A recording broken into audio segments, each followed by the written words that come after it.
আল্লাহ রক্ষা করেন যাকে ইচ্ছা। এমন কিছু ঘটনা ঘটে যায় যার পরীক্ষা দিতে হয় আমাদের বারবার। শয়তান ও খারাপ জিন থেকে রক্ষা পেতে সূরা বাকারা তিলাওয়াত করাই একমাত্র আশ্রয়।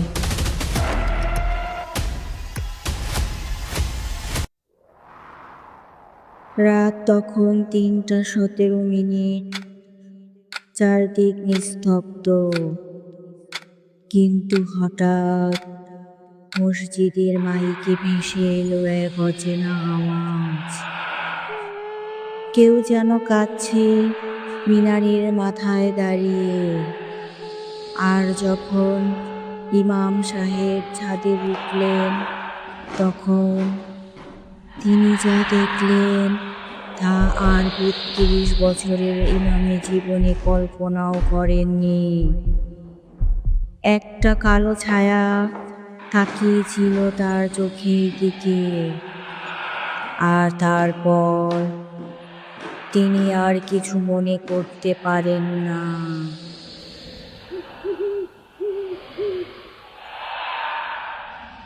এই ঘটনা ঘটেছিল কুমিল্লার একটি পুরনো মসজিদে, যেখানে বিগত ২০০ বছর ধরে নিয়মিত নামাজ আদায় হতো।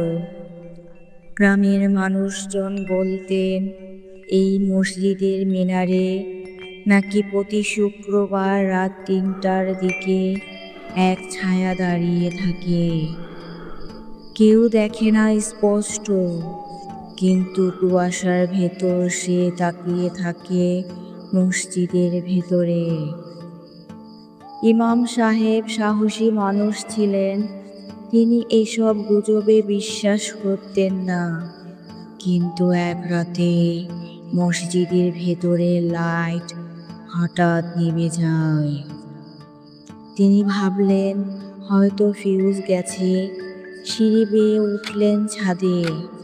ঠিক তখনই মিনারের নিচে দাঁড়িয়ে থাকা এক অদ্ভুত কালো অবয়ব ধীরে ধীরে ঘুরে তাকায় তার দিকে।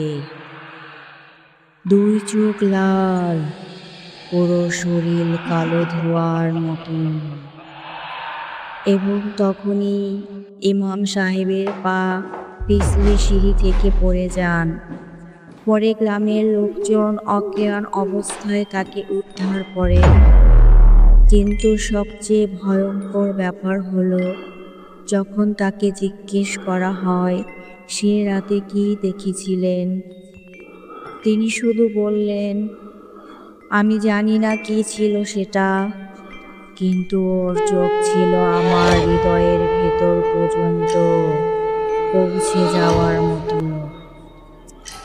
এরপর তিনি আর কোনোদিন রাত ৩টার পর মসজিদের দিকে মুখও করেননি।